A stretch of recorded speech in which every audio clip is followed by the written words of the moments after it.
Hermano, buenas noches. Nos encontramos reunidos una vez más para continuar con este estudio del libro de Job. Pero antes de iniciar, quiero invitarlos a que inclinemos nuestros rostros para presentar la oración a nuestro Señor Dios Padre Todopoderoso. Inclinemos nuestros rostros. Señor, te damos gracias por esta noche. Te damos gracias, Señor, porque tú eres el Ebenezer. Tú eres, Señor, quien nos guía a través de estos estudios. Y te pido, Señor, que tu sabiduría, tu entendimiento, la guianza de tu Espíritu sea sobre nosotros, Señor. Te lo pedimos en el precioso y maravilloso nombre de nuestro Señor Jesucristo. Amén, amén y amén. Hermanos, amigos, buenas noches. Nos encontramos reunidos para continuar con este estudio del libro de Job, que en esta oportunidad vamos a hacer la clase número 4 y vamos a hacer una revisión un poco más extensa de lo que corresponde al número de capítulos, porque nos vamos a dar cuenta que la secuencia de la historia se repite en dos amigos más. Por el momento, el día de hoy, vamos a corresponder a lo que es entre el capítulo 8 y el capítulo 12 de este libro sapiensal. La geografía, como ustedes saben, siempre se mantiene en el mismo lugar, no se va a mover durante todo este momento de la zona, porque es básicamente la lamentación que tiene Job, ¿no?, a través de esto. Y como vimos la clase anterior, ¿no?, en la primera clase vimos cómo empieza este suceso de hechos. Nos hemos dado cuenta, haciendo un recuento, que realmente Job está sufriendo un ataque, por decirlo así, del enemigo, que no significa en realidad un hecho que le falte mérito o que haya cometido alguna cosa en contra de Dios, sino muy por el contrario, está pasando una prueba que en este momento esa prueba para él es por la calidad de hombre que tiene, porque Dios lo presenta como un hombre íntegro, un hombre que sigue las cosas de Dios, ¿no? Y aquí se viene la conversación que vimos en el primer capítulo, donde el enemigo pide permiso para zarandearlo, para tocarlo, para primero hacerlo perder sus bienes, sus familias, de ahí su salud, con la intención de demostrarle a Dios de que él va a renegar de Dios. Sin embargo, vemos un hombre que no hace eso en ningún momento. Se lamenta de su nacimiento, se lamenta de su enfermedad, se lamenta de su sufrimiento, pero en ningún momento se lamenta o se niega a Dios. Muy por el contrario, dice: ¿acaso Dios no hizo el día bueno y el día malo? ¿Qué quiere decirnos? Que él considera que no solamente las bondades, lo que vendrían a ser las bendiciones, los gozos, también debe haber un poco de tristeza, va a haber un poco de día malo, ¿no?, un poco de aflicción, y en ambos debemos alabar a Dios, gozarnos en honrar a Dios, en obedecer a Dios, no importa la situación, si es para nuestro bien o estamos en ese momento sufriendo un daño o un mal. En ambos casos debemos agradecer a Dios. Y recuerden algo que es muy importante, que a veces no nos damos cuenta cuando estamos estudiando esto o cuando estamos dentro de un problema, ¿no? Por ejemplo, vemos que a Job en ningún momento, bajo ninguna circunstancia, Dios le quitó la protección. Y Dios no solamente no le quitó la protección ni lo abandonó, pero desde el punto de vista de Dios, porque nosotros solemos pensar a veces diferente. Creemos que si hemos perdido nuestros bienes es porque Dios nos está quitando su cerco de seguridad, su bendición, su apoyo, ya no camina con nosotros. Si perdemos la familia, definitivamente, si hemos perdido un familiar cercano, ya sea un esposo, un padre, un hijo, pensamos de que Dios entonces nos está castigando, ya no está con nosotros, nos quitó su cerco de protección. Y si nos enfermamos, más aún todavía, porque dice: yo mismo estoy siendo enfermo. Sin embargo, Dios nos demuestra a nosotros que nunca le quita el cerco de protección a Job. Que haya perdido sus bienes no significa que haya perdido el cerco de protección. Que haya perdido a su familia no significa que haya perdido el cerco de protección. Que su salud se haya visto menoscabada no significa que haya perdido el cerco de protección. ¿Por qué? Porque en todo momento Dios le dice al enemigo: podrás hacer esto, pero no tocarás la vida de Job. La vida de Job sigue siendo protegida por Dios, y nos hemos dado cuenta a través del detalle de todo este momento. Entonces eso a nosotros, como hombres que somos seguidores de este Dios maravilloso, el Dios de Israel, nos enseña a visionar de una manera diferente. No podemos juzgar a la persona que está pasando por un día mal, un día de aflicción, que por eso está haciendo mal. O no podemos juzgar diciendo a aquella persona, Dios le ha quitado su mano sobre él. Muy por el contrario. Eso es una cosa que nosotros tenemos que aprender, a no juzgar a los demás por las circunstancias que rodean. Recuerden que nosotros tenemos un Dios extraordinario, un Dios que todo lo puede, es el Dios de lo imposible, es el Dios que trabaja de manera diferente a lo que se desarrolla el mundo. No trabaja con el fuerte, trabaja con el débil, no trabaja con el levantado, con el que está levantado, alto, trabaja con el caído. O sea, ahí nos damos cuenta nosotros que Dios se glorifica en nuestras debilidades, se glorifica en esos momentos duros que pasamos. Y no solo eso, sino que forma en nosotros un carácter, afianza nuestra fe, nuestra confianza, se ve más fortalecida.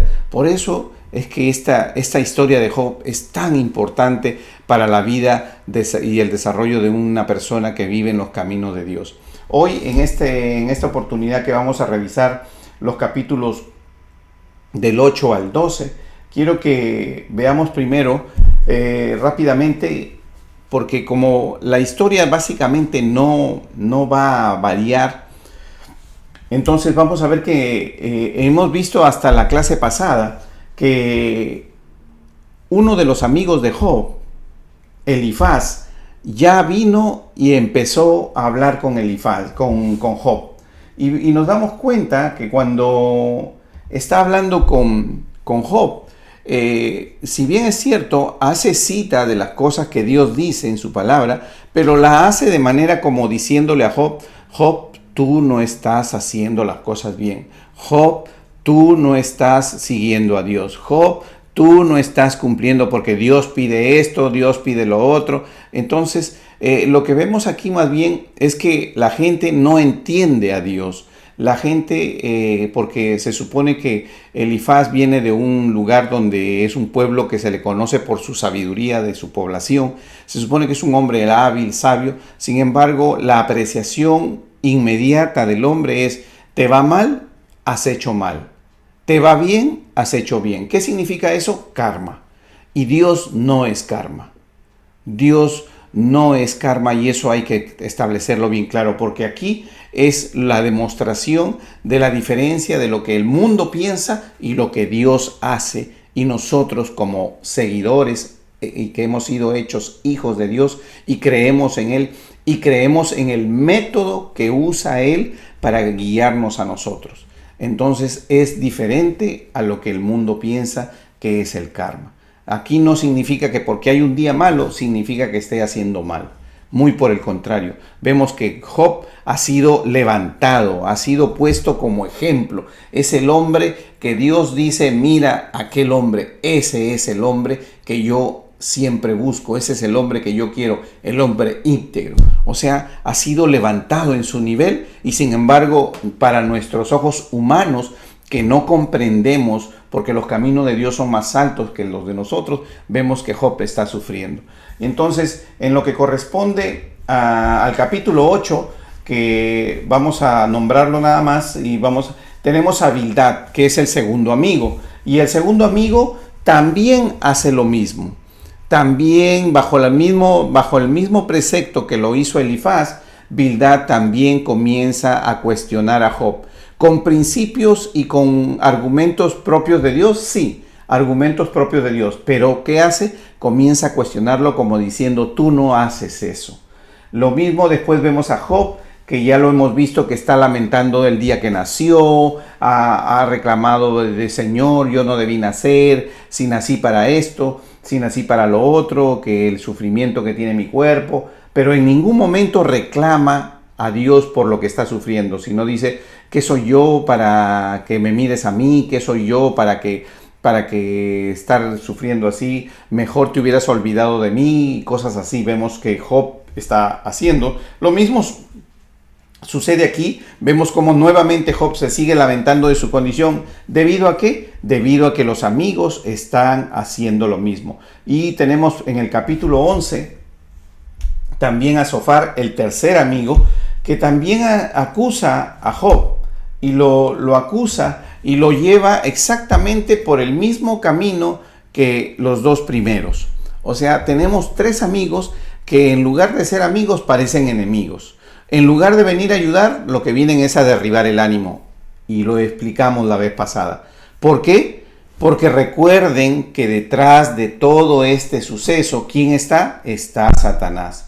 Entonces, de una u otra manera, Satanás está tratando de dirigir, está tratando de hacer que Job quiebre su posición, que Job no esté de acuerdo con su posición, para que Job termine negando a Dios, reclamándole a Dios, ¿no? Termine haciendo como la esposa le dijo, ¿no? Maldice a Dios y muérete.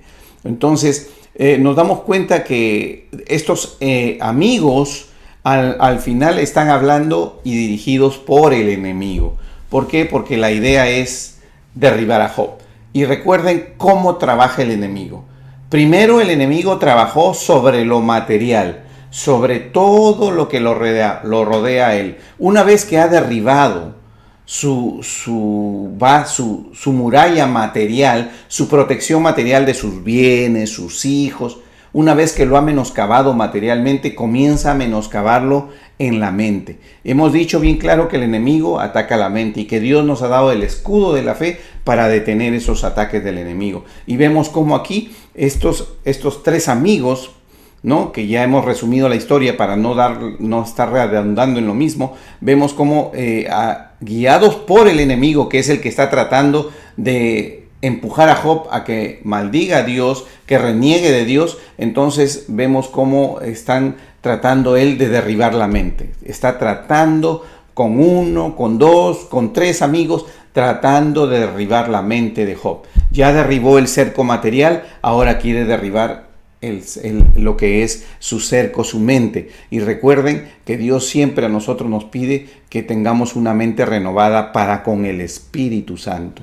Y Dios sabe que el enemigo ataca nuestra mente. Dios sabe que el enemigo trata de derribarnos ahí, porque cuando nos ha derribado en nuestra mente, entonces hemos abierto la puerta y Él puede entrar y hacer lo que quiera con nosotros.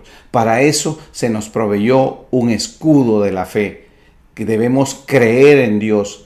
Debemos creer en Dios, que es el Dios de lo imposible, el Dios todopoderoso, el Dios que todo lo sabe, el Dios que está presente en todo momento, que está con nosotros, que Él nunca, por eso dijo, soy omnipresente, nunca estoy ausente de ti, nunca estoy ausente de tu lado, soy omnisciente, sé lo que te pasa, sé lo que sientes, sé lo que quieres, se dan cuenta, y soy omnipotente, todo lo puedo hacer para ti, puedo lograr que tú tengas todo, pero es de acuerdo a lo que yo he diseñado, el propósito de tu vida, Él te va proveyendo.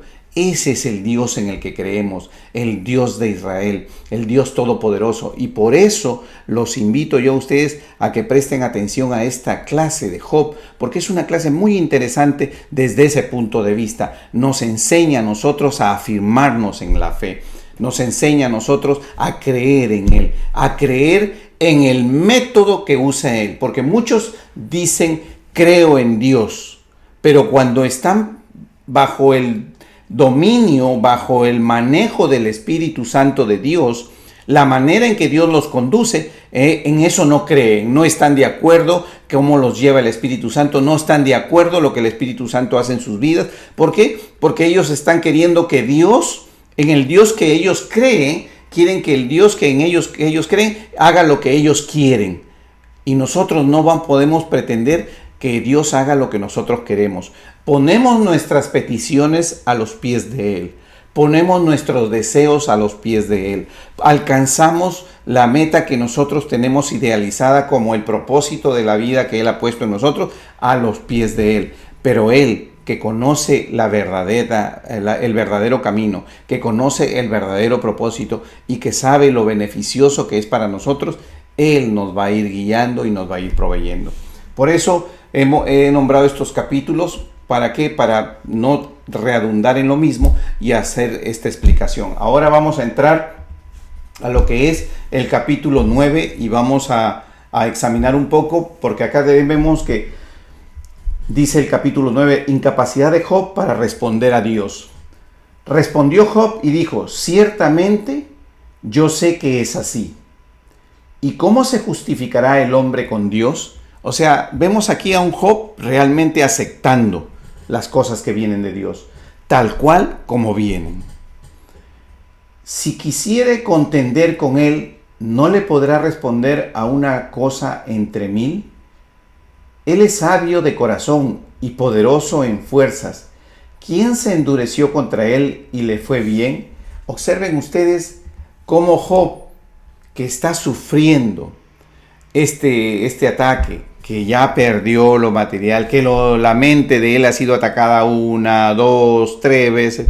Vemos aquí a un Job afirmado. Vemos aquí un Job que sigue diciendo, Señor, eres todopoderoso, eres lo máximo en mi vida. Nadie va a poder discutir contigo y nadie puede cambiar lo que tú decidas. Miren ustedes, seguimos para que vean cómo realmente es algo sorprendente. Dice, él arranca los montes con su furor y no saben quién los trastornó. Él remueve la tierra de su lugar y hace temblar sus columnas, ¿no?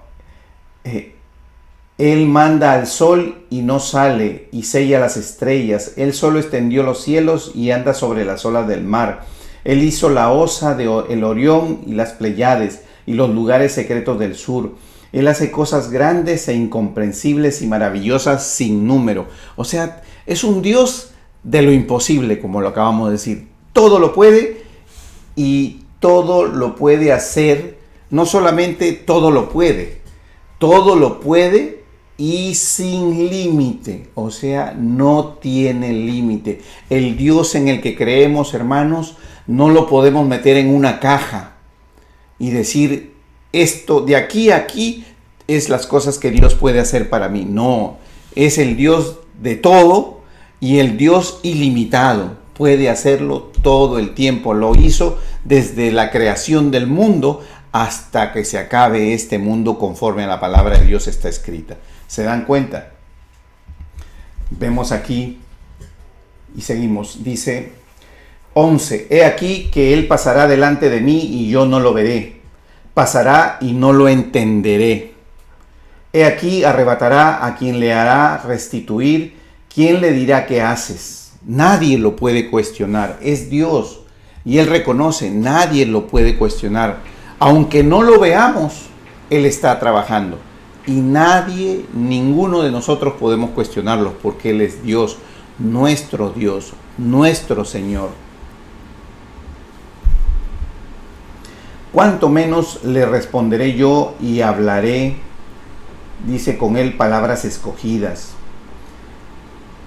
Versículo 15, aunque fuese yo justo, no respondería antes que habría de rogar a mi juez. Sí, y observen acá este versículo 15, porque este versículo 15 nos muestra a nosotros un aspecto de sumisión de Job, algo necesario para que nosotros podamos acercarnos a Dios. Sabemos que Dios se agrada, dice, de la fe que sentimos. Sin fe es imposible agradar a Dios. Sin santidad nadie verá a Dios. ¿Y qué es lo que dice aquí? Miren el versículo 15. Aunque fuese yo justo, no respondería, antes habría de rogar a mi juez. O sea, no solamente eso, sino que no importa si yo estoy bien, no importa si yo estoy haciendo bien, aún así no puedo presentar un reclamo por las cosas que estoy pasando. Si estoy pasando un tiempo malo, no puedo presentar un reclamo contra él diciendo, ¿por qué tú haces eso contra mí? Me estás abandonando, eres un Dios que no me protege. Eso no se puede hacer, porque en realidad cuando pensamos de esa manera, lo que estamos haciendo es, estamos pensando mal, estamos pensando con la mente del enemigo, porque Dios nunca nos ha quitado la protección como sus hijos que somos. ¿Qué padre le quita protección a sus hijos? Ninguno. Seguimos. Dice, si yo le invocara y él me respondiese, aún no creeré que haya escuchado mi voz. Porque me han quebrantado con tempestad y ha aumentado mis heridas, dice, sin causa. No me ha concedido que tome aliento, sino que me ha llenado de amarguras. Si hablaremos de su potencia, por cierto es fuerte. Si de juicio, ¿quién me emplazará? Si yo me justificare, me condenaría mi boca. Si me dijere perfecto, esto me haría inicuo.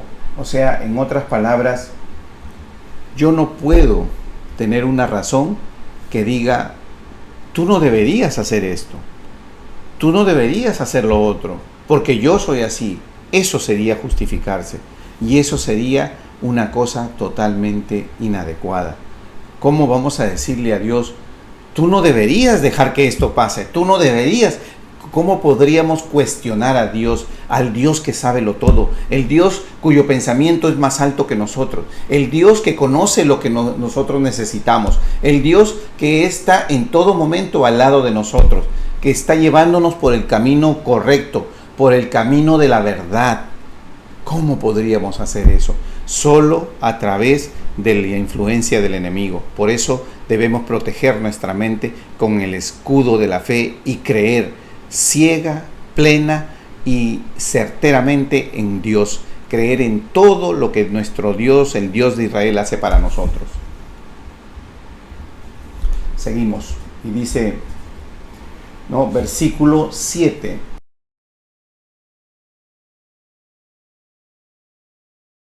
Y anda sobre el mar. Estábamos ya en el versículo 20. Si yo me justificare, me condenaría mi boca. Si me dijere perfecto, esto me haría inicuo.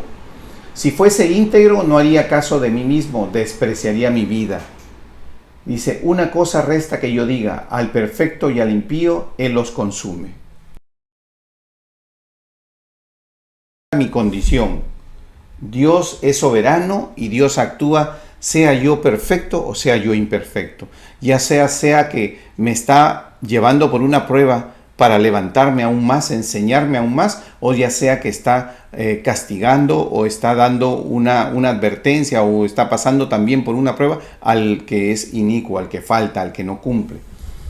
Dice 23, si azote mata de repente, se ríe del sufrimiento de los inocentes. La tierra es entregada en mano de los impíos y él cubre el rostro de sus jueces. Si no es él, ¿quién es? ¿Dónde está? Mis días han sido más ligeros que un correo. Huyeron y no vieron el bien. Pasaron cual naves veloces, como el águila que se arroja sobre la presa.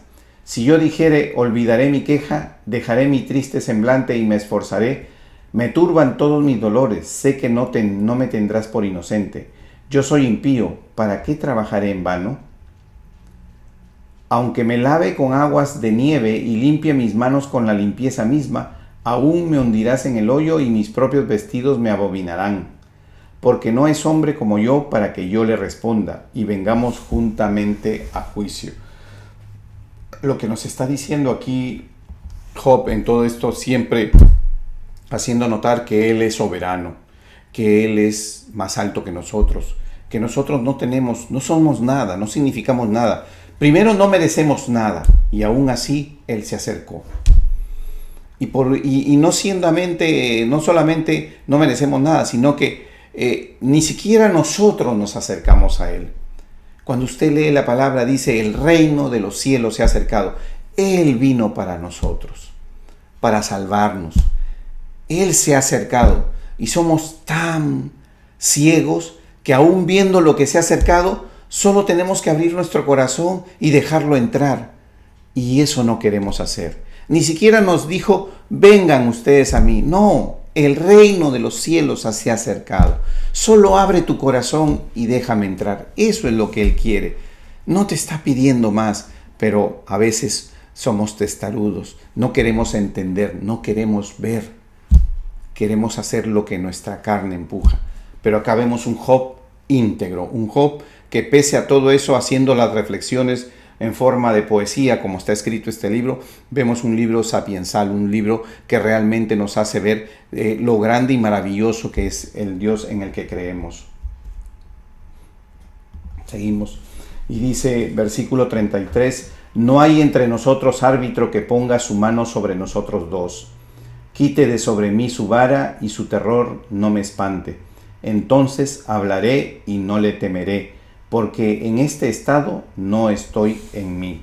Y así es como vemos aquí en este capítulo 9 a Job dirigiéndose a Dios en un reconocimiento total a Él, en un rendimiento total, pese a los problemas, al sufrimiento de la pérdida de lo material, a un sufrimiento tan grande como es la pérdida de todos sus hijos, a un rechazo de la esposa, de la persona que supuestamente está a su lado para darle la mano y dice que uno debe levantar al caído, uno levanta al otro. Sin embargo, aquí la esposa, en lugar de levantarlo, trata de hundirlo. ¿Por qué?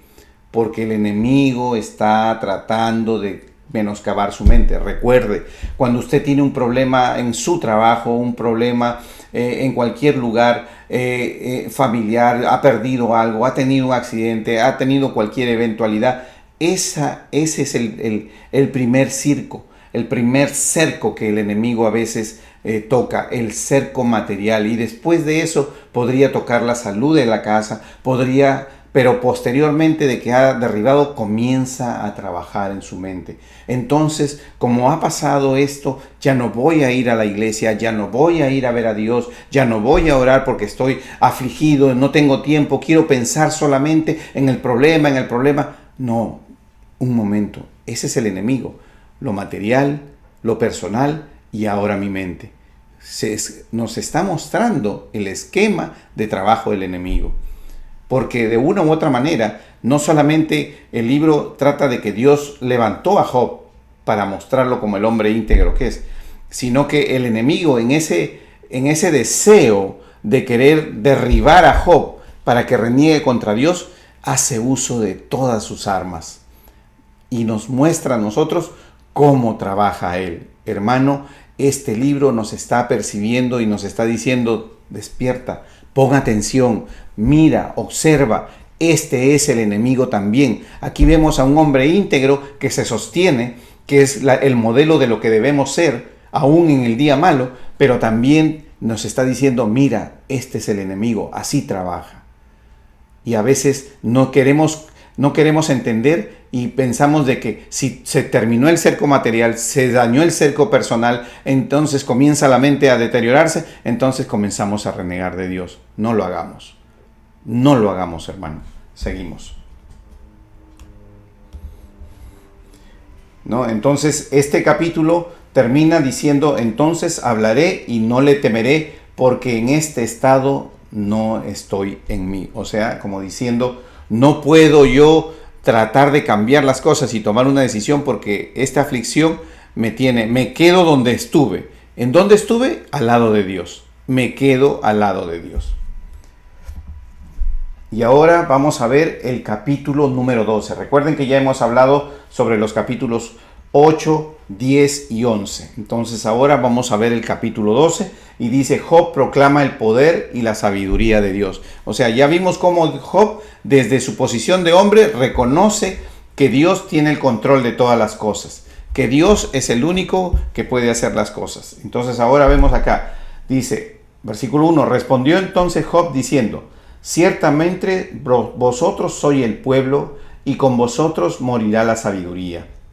También tengo yo entendimiento como vosotros. ¿No soy yo menos que vosotros? O sea, aquí le está respondiendo a quiénes, a esos tres grandes amigos que han venido, que en lugar de levantar y fortalecerlo, lo vemos ahí que en realidad lo que están es derribándolo, ¿no? Entonces, como quien dice, para tener amigos como estos, no necesito enemigos, algo así, ¿no? Entonces, obviamente, enemigos débiles, enemigos que aún no han entendido las cosas de Dios porque permitieron que el enemigo domine sus mentes y por eso comienzan a transmitir todos estos mensajes para derribar la mente de Job, que es donde está la fortaleza de él. ¿Por qué la fortaleza de Job está en su mente?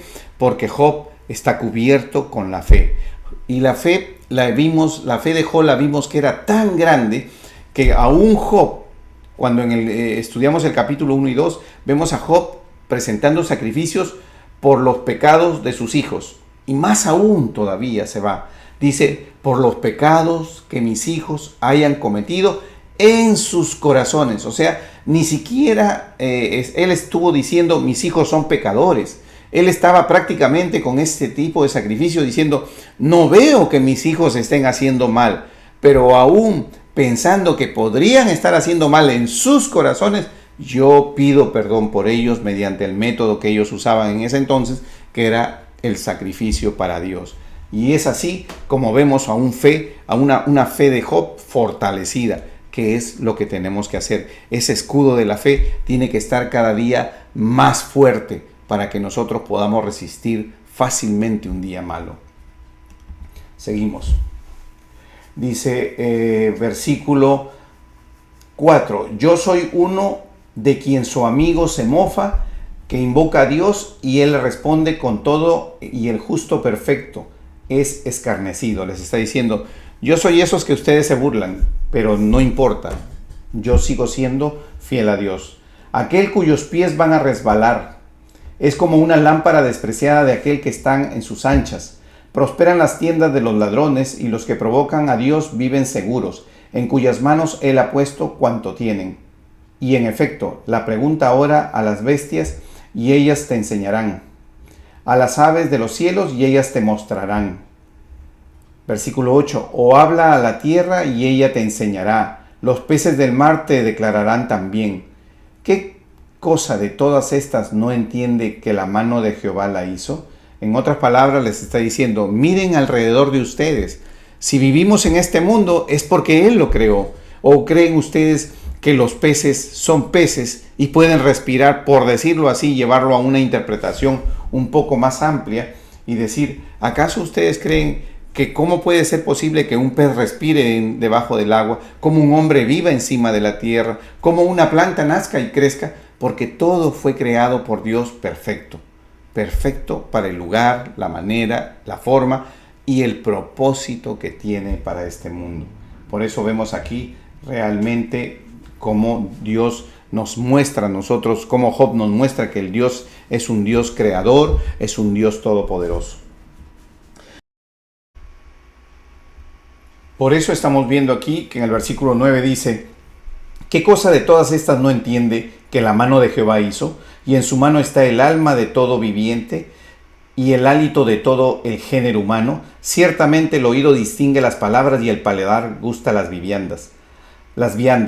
En los ancianos está la ciencia y en la larga edad la inteligencia. Con Dios está la sabiduría y el poder. Suyo es el consejo y la inteligencia. Si él derriba, no hay quien edifique. Encerrará al hombre y no habrá quien le abra. Si él detiene las aguas, todo se seca. Si las envía, destruye la tierra. Con él está el poder y la sabiduría. Suyo es el que yerra y el que hace errar. ¿Qué es lo que nos está diciendo? Nos está diciendo, es un Dios todopoderoso. Él tiene la llave. Él tiene la autoridad. Él abre la puerta y nadie la cierra. Él cierra la puerta y nadie la abre. Esa es la autoridad de Dios. Nadie la puede modificar. Él tiene el control de todo. Eso le está diciendo. Y eso le está diciendo ahí para decirnos a nosotros, confiemos en nuestro Dios todopoderoso. Confiemos, porque no hay nadie más que tenga tal capacidad de manejo de las cosas como es el Dios de Israel, el Dios de lo imposible, el Dios que ha creado el universo, ha creado el día bueno y el día malo, como aquí mismo lo hemos referido en este libro. Seguimos y nos vamos a dar cuenta cómo en esta última parte del capítulo 12 hace lo mismo. Dice, y él hace andar despojados de consejos a los consejeros, y él entonces a los jueces. Él rompe las cadenas de los tiranos. Él ata una soga a sus lomos. Él lleva despojados a los príncipes y trastorna a los poderosos. Priva del habla a los que dicen verdad y quita a los ancianos el consejo. Él derrama menosprecio sobre los príncipes y desata el cinto de los fuertes. Él descubre las profundidades de las tinieblas y saca a la luz la sombra de la muerte. Él multiplica a las naciones y las destruye y esparce a las naciones y vuelve a reunir. Él quita el entendimiento a los jefes del pueblo de la tierra y les hace vagar como por un yermo sin camino. Van a tientas como en tinieblas y sin luz los hace errar como borrachos. En otras palabras, nuestro Dios todopoderoso, el Dios de Israel, no solo tiene la autoridad, no solamente abre las puertas, extiende los caminos, concede y quita. Él pone el día bueno, el día malo. Él hizo más que todo eso, hermanos. Él se acercó a nosotros, que no merecemos nada, que no tenemos nada. Él dice la palabra de Dios, el reino de los cielos se ha acercado. ¿Qué más? Ni siquiera tuvimos que caminar hacia Él. Él vino a nosotros. Abramos nuestro corazón en este tiempo y dejémoslo entrar, porque Él dice que si nosotros abrimos nuestro corazón, Él entrará. Ni siquiera tenemos que ir a buscarlo, ir a traerlo, decirle, Señor, ven a mí. No, el Espíritu nos anhela, pero somos tan necios que nos negamos a aceptar que Él realmente está aquí para estar con nosotros, para ayudarnos, para concedernos ese regalo, esa gracia de tener la vida eterna por la fe de nuestro Señor Jesucristo, por ese sacrificio perfecto que Él dio. Hermanos, Job es un ejemplo de lo que nosotros tenemos que ser. Nosotros tenemos que cada día renovar nuestra mente, fortalecer nuestra fe, porque el enemigo, después de que ha derribado los primeros dos círculos, que es lo material, lo familiar, lo personal, entonces va sobre tu mente. Esta es una lección de cómo trabaja el enemigo. No te dejes engañar, hermano. Te espero la próxima semana, el día martes a las 8:30 de la noche. Dios los bendiga. Haz que no tenga temor, no sabe a dónde